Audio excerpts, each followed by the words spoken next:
So what is then? I mean, I think Nick had a good contender for this. The worst movie with the best soundtrack. Now, the one Are you not talking about Tron Legacy? Are you? Yeah, the Tron Legacy is terrible. No, it's good. Kalan, Mortal Kombat. I mean, Mortal Kombat's pretty great. That's a pretty damn good pick, actually. Yeah. So the film is the one awful. I wrote down was The Mercenary, which is a really bad spaghetti western, but Morricone's best spaghetti western soundtrack.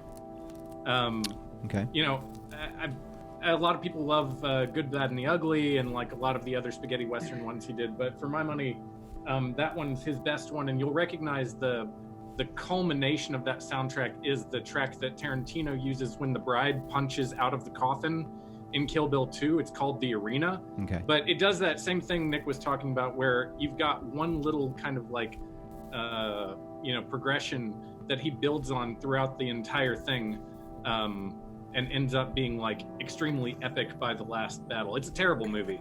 But the soundtrack's incredible and has some great mariachi music in it too. Okay. There you go. And then I just wrote down a few other names that some of whom we've mentioned already, but people like Johan Johansson.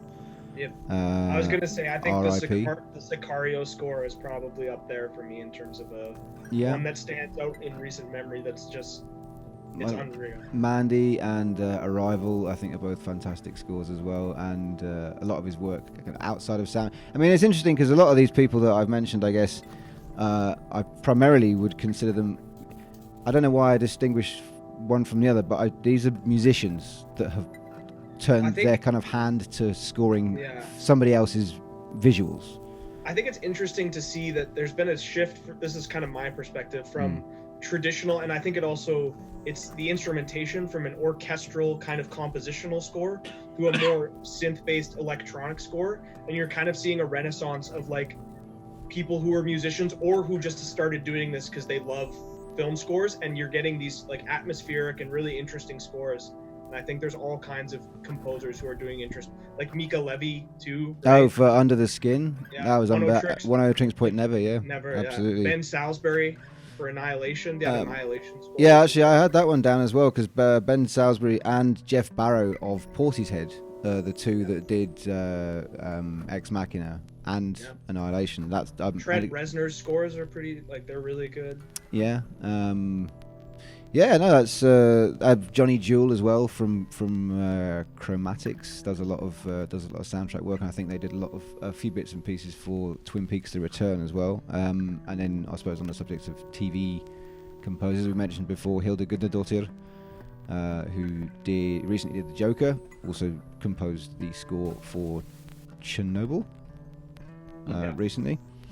Max Richter was another one, though I think probably more renowned as a sort of musician and his kind of album work outside of what he's done for films. But it's mostly that his songs have been used in films. So the songs have been used in Prometheus.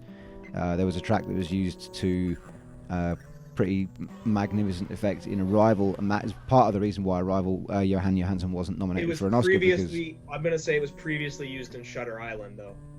No, okay, but it wasn't written for Shutter Island, I don't think. But it was used, before in Shutter Island before. And then, James Newton. I was talking to Lucy and Talicia this morning about this, that I just found that on Bandcamp I could purchase Ben Sidrell's score, I think that's his name anyway, who did the score for Hoop Dreams. I've seen the film Hoop Dreams so many times that the soundtrack is just ingrained in my memory of the film. Like when I think of the film, the soundtrack is just there as well. It's not like I'm remembering parts of the film separate from the context of, how they sound as well. So I bought the album, and it's this really weird it's almost not very good, but it's so of its time. It's like 1992 or something like that. And it reminded me a lot of James Newton Howard's score for Glengarry Glen Ross, which is another one that I would put along at night to sleep to, because it has that sort of like wonderful pacing, and I think that the music has a lot to do with that.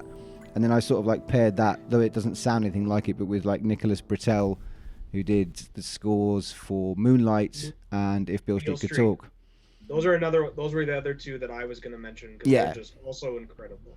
Yeah, absolutely. No, just yeah. I mean, we could go on all day. Scott Walker, we haven't mentioned. Popol Vuh, but I don't know. I mean, I kind of like.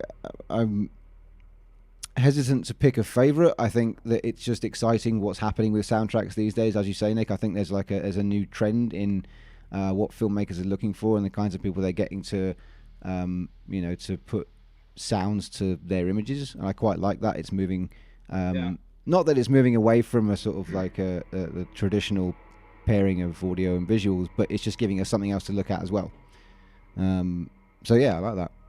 Anybody else? I think like more people are getting more used to the idea of like a non-orchestral traditional swelling score. Yeah. So you can have a lot more experimentation with music and film. Yeah, no, definitely. I remember even though I don't necessarily like to bring it up, but the Dust Brothers score for Fight Club was, somewhat out of the ordinary for the time. And then I suppose, recent examples of things like that would be kind of Boots Riley's score or music soundtrack for Sorry to Bother You, where kind of like a whole album is produced.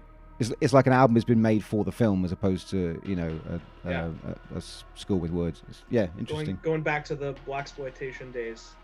Yeah, exactly. We didn't even mention Curtis Mayfield and Superfly, Isaac Hayes. There's a lot we didn't mention. So maybe we can do a part 2 and try and hone it down a little bit more. I was going to bring up the subcategory of like soundtracks where they sing the plot of the movie. And I almost forgot. Yes. The most notable example, Pitbull. Like in Men in Black 3, to understand the future, you have to go back in time. Do you mean like with all the 80s movies where the big climactic scene at the end or the credits have a song that was clearly written? Exactly. Princess Bride, sure. Sure. Or like Men in Black 1. The Karate Kid song? Like that's... Oh, like, yeah. That's not... that was not a song prior to the movie, right? I'm gonna leave. I'm assuming that Kalan can confirm that. I just feel like it's that's your baby, that one. I actually always assumed that was a real song. Yeah. I mean, it's a real song. It's just so many songs of the 70s and 80s were like because someone who either was famous or eventually became famous wrote them, and then released albums that had that on them. Yeah. Right. It became like that. Like Jerry Reed. Wrote Eastbound and Down for Smokey and the Bandit, but he released it on an album that had nothing, that wasn't like the soundtrack for Smokey and the Bandit.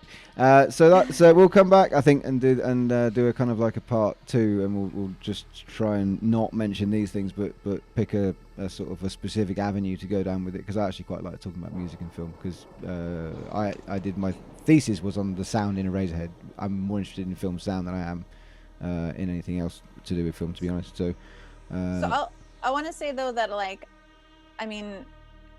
less so when I was younger, but I feel I'm not really someone who listens to film scores separate from the movie. Like it feels like a weird thing to do. Like it feels like a movie is this holistic thing, and to take a part of it and separate it from the thing, I just don't really. It's like if I want to listen to music, I want to listen to an album that was designed as an album. And if I want to hear the music from the movie, then if it's a movie I know really well, you can play the movie in the background and get the benefits of hearing the music. And also, but yeah, I don't know. Like I have a few soundtracks like in my record collection, and I will listen to them occasionally, but it's a weird thing. It is. I mean, I don't know. I guess it comes down to how you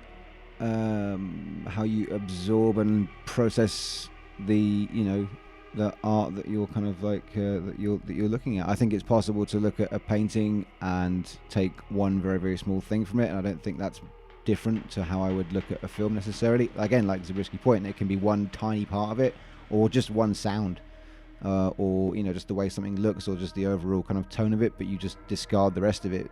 It doesn't mean it doesn't have value, but as a whole, sometimes it just doesn't work for me. Only one part of it works, or a few parts of it, or sometimes that kind of that disjointed, discordant relationship that all these elements have is what works for it. But I think it takes a lot for all of them to work really, really, really well in a way that I won't try and dissect it. But that's just, again, how I watch stuff. I watch stuff repeatedly until I can narrow down the one thing that I like. I think as well, maybe slightly similar.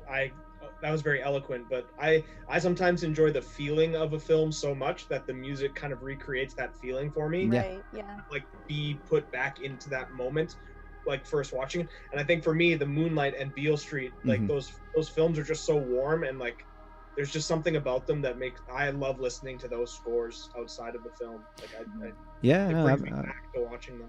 Absolutely. But then again, I do also like, sometimes I wish I could leave the whole thing as a package. I think it's, the more you kind of dissect something, the less of a chance you give it to try and achieve what it was trying to achieve.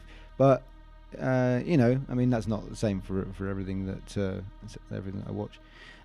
Anyway, I'm gonna move into something else. While you have some time. Bye. I'm moving. Talicia and Lucy, we went for a social distance sit down over there. I'm pointing at the gazebo, which is in that direction from where I'm sat right now. And we were talking about photography because Talicia and I this morning went for a walk at 7 a.m. What were we thinking? But actually, it was amazing. It was really nice. It was beautiful outside. It was, I don't know, like warm enough to not have to wear a jacket, even though I did. And then we were just taking pictures of empty streets and standing in the middle of the road. I probably shouldn't be saying any of this, but I've thought it was like a thoroughly rewarding little walk. Talicia, how did you feel about it? I'm not good at getting up really early in the morning. You did, though. I really like being out when on the days that I do get up that early, just because there's this certain feeling at that time of day when there's really not a lot of people out and like the sun and stuff. So I don't know, like it was nice to just go for the walk, but also for me to do it with photography in mind, because I haven't actually done a lot of photography lately, like on purpose with my camera. Like this is the first time I've picked up my digital camera possibly this year. Wow, okay. I mostly just kind of take snapshot stuff on my phone, and I have been doing more film photography lately, but even then it's just like I believe I have an example of a picture that you took with your phone yesterday, which I'll place up so people can see it. It's magical. Almost unbelievable. Profile. What is it? Your portfolio. Yes, exactly. Yeah, it's a really great sunset, Owen. Yes, it is. It's, as Lucy would say, it's lit. It's that'll make sense to anyone watching this in the future, but none of you now. It's very rewarding. Go back and watch the podcast. You'll get a lot out of it. What was I going to say? Actually, that was the first time this morning. Is the first time that I've gone out with my camera, like you, with the purpose of going out to take pictures. I've taken a few pictures here and there, but a lot of things that like I'll maybe be out somewhere close to where I live. I'll see something, have to run back, get the camera, take one picture, and then just come back. But actually going out on like a little expedition. We didn't go far. We only walked down to 99th and then back up again. I went and said hello to Lucy, got some coffee, and it was nice to kind of like do a little social. And you woke Lucy up? I did. I woke Lucy up, which was part of why I wanted to call her. You get the special privilege of hearing how tired I sound. Yeah, exactly. Sorry, my phone keeps going off. It's really unprofessional of me. It's just that. That's how I felt this morning. My apologies. Sort of. But it's really nice, and I came back and I felt like edified that I'd actually gone out and done something. I mean, I feel like I've been doing a lot of stuff, but sorry, is this segment to make us feel bad right now? No, it really isn't. I apologize if that's exactly how it's coming across. How stop motion takes a month to make 5 seconds of film. Which I no, he can make 10 seconds in a month. Oh, okay, sorry. Well, I've got a musician making some music, but I don't have to do anything about that until he sends me the music. So. I personally am not edified. Just No, well, you've just At finished as well. You've just finished school. Like Yeah, you would be on Friday. foolish not to be slacking right now, Nick. Yeah. Sleep until noon. Come on. In fact, all of you, pretty much. So I know Lucy's still working. Kalan, Nick, Will, Talicia have all pretty much just finished school or are still doing school. Heather, you're still at work as well. Yes. And you have a daughter, so you're at home, kind of entertaining her for the whole day now as well, pretty much. Yeah, she's kind of snuck in here a few times while we're recording, so if I look distracted at any point. No, it's all right. She's wondering why you're talking to the computer. She knows what's going on. She's Okay. just coming in to get stuff out of this room. Okay. Is that a drawing on your wall? I see. Yeah, she did that when she was 1, and I'm just like, first I was like, oh, so sentimental about her first wall drawing, and then it's like one day I'll paint over it, and then I just don't have any You can't now. time or money to paint the house, so. No. Well, it's beautiful. Thanks. So congratulate her on that. I also meant to ask, has anyone tried this? I had no idea it was a trend. I'm gonna let Lucy deal with this. You know exactly what I'm talking about. Come on. If you guys are active on Instagram, which Owen only posts stuff and will not watch people's I only stories, post my own stuff. I don't care what anyone else is doing. Yeah, pretty obnoxious, pretty unforgivable. But if you guys have been on Instagram, have you guys seen the whipped trend coffee people are making? I have seen it. I've seen some other kind of coffee. It's like begins with a D. That's the dalghona? coffee. That's the whipped coffee. Yeah. What's it called? It's called like It's like, yeah, dalghona or something. Yeah. Delgado. Delgado. I know. I have no clue. Oh. Yeah. Anyway, I've seen something of this. Okay. Dalghona. But do you have to make it with instant coffee? You have to, and it's difficult to buy instant coffee in grocery stores now. I think because of the trend coffee. It's That's that ridiculous. big. It's 'Cause I taken have- off. What is Instant espresso works too, but I mean, it has to be instant. Let's say we can't Why buy does that. it have to be instant?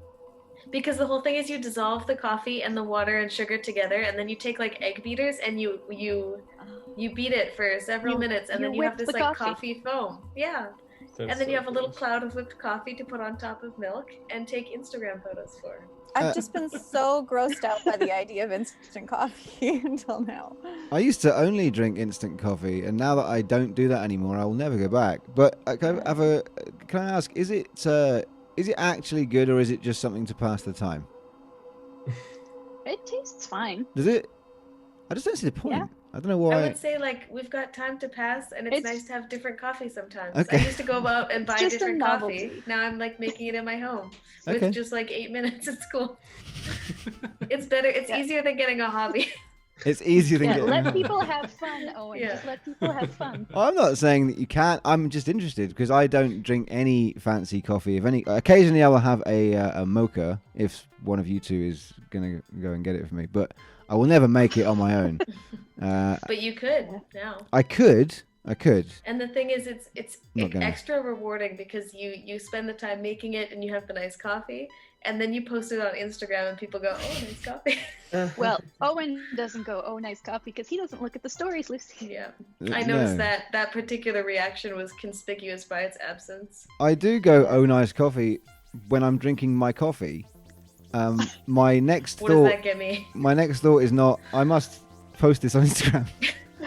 I mean, nobody wants to just look at a cup of coffee. I guess why would it has to have something? People are dying to look at. Oh yeah, like good coffee. You know, not just a cup of black Whipped coffee. coffee, That's pointless. No one It cares. sounds like the experience I had making a gin fizz for myself the first time. And it's like you spend so much time with the egg whites that no matter how good the drink tastes at the end, it's like it's not good enough for me to have sit there and like shook egg whites for 10 minutes to make this stupid thing. Someone just asked me, why do people post food pictures on Instagram? And this is why, because you spend all this time making this meal and then it's going to be gone in 10 minutes with people eating it. And so you need to have some kind of, It's ephemeral, but it doesn't have to be. You need to have this document of the thing that you made. Yeah. So, but that's why I hate cooking, because it's just like all this work and then it's gone. And I don't want to take a picture. It's not, I don't know. I think I might take the same approach to anything else that I make out of clay. I'm gonna just make it and then make a video of it or a picture on Instagram, And then and eat then it. just Eat it. smash it, just tear it or eat it. Yeah, Oh, and that's true art. That's next level art. You gotta That's film that yourself is. smash You it. know, I'm slashing yesterday's paintings. Yeah, I've been making a lot of chalk drawing art, so that's kind of the same thing. I like that. It has a lifespan. Well, and we've been playing this game because we're home all the time and bored. We've been occasionally doing this would you rather. Like we'll just like would you rather and then have two things, either two really good things, then you have to choose between two good things, or two really bad things, and you have to choose between two bad things. And the one Rowan gave me the other day was, would you like to only watch movies for the rest of your life or only do chalk drawings? My initial response was going to say watch movies, because I obviously enjoyed doing that. Yeah. But then I thought about it some more and I was like, wait a second, I already have seen a lot of movies, and I could probably stop watching movies now and I could go the rest of my life still feeling like I know a lot about movies, and I would be able to have a lot of conversations with people about movies. But if I spent the whole rest of my life doing chalk drawings, imagine how good I would get at chalk drawings. It's true. So then I changed my answer. Okay, good. I Get expect. into MoMA. Yeah, exactly. I expect but to see your work up on white. But they would have to like install a rain machine and then randomly set it so that you just never know how long the chalk drawing is going to last. That's actually really smart. You're like a True. sort of a more eco-friendly graffiti artist. Sure, yeah. You If know. you walk by my house, you'll see some of my work right now. Maybe you should go outside and take a picture of it and send it to me. It's not very good. I don't care. I think it deserves to be seen. You know, that's. Should be posting it to Instagram. I need actually the That other is- thing I've yes. started doing, because I get asked to play Lego a lot, and I've started making. If you've looked at my Instagram story, you might have seen one of these pieces. I've been making like postmodern Lego art. So instead of like building something that has a purpose, it's just like taking you should go. I'll send you the picture. You can put it in That would be if you don't fantastic. cut this whole conversation out. This is all going in. This is all going in. Okay. Yeah. So like I'm even like taking Lego heads and like putting them into the wall, and like you Wow. know, just putting doors in random places. You know they're not supposed to go there. That's why it's postmodern. All right. It's like I think. and then trying to do interesting things with color, but it's not any good. But I was thinking there must be an Instagram account dedicated to this kind of stuff, and I couldn't find it. Really, So- that surprises me. There does have to be. There's got to be The market something. is yours. Yeah, exactly. Start it. Mhm. Hashtag. You could be the Christo and Jean Claude of Lego art. That's right. Yeah, we have a lot of Legos. So anyway, this is my version of making a fancy coffee, because I don't think I can justify buying instant coffee. You can't find it. Tried 2 weeks ago. Yeah, exactly. You wish. Okay. Well, has anyone got anything else pressing that they would like to add that they've been up to in the last week or so that we haven't spoken in about a week? Feel free to chime in right now. It's okay if you don't either. I'm absolutely fine with that. I'm gonna at some point, like around about now, I'm gonna say, that's it. That's it for this week. We'll see you next time. And we're going to talk about soundtracks some more, I reckon, because I quite enjoyed that. And I'm actually going to do some research rather than just write down a few names on a piece of paper like that. 10 minutes I did before the we same started. thing. I was just like, oh yeah. I'm not. I can do better than I that. showed up unprepared. You did. obviously. You did. Next week I could do my Bridget Jones joke for real. Absolutely. Yeah. We'll try and set that up so that it works. I'll write down maybe. Didn't even talk Paisley. about Ghost Dog Way of the Samurai. It's silly me. Oh. Yeah. Good It goes Scored by RZA. the RZA? Yes. Amazing. Absolutely, my. I was also thinking of Dead Man. Oh Neil my Young God! soundtrack. You forgot to say. Oh, yeah. Oh, yeah. That's Jim Jarmusch.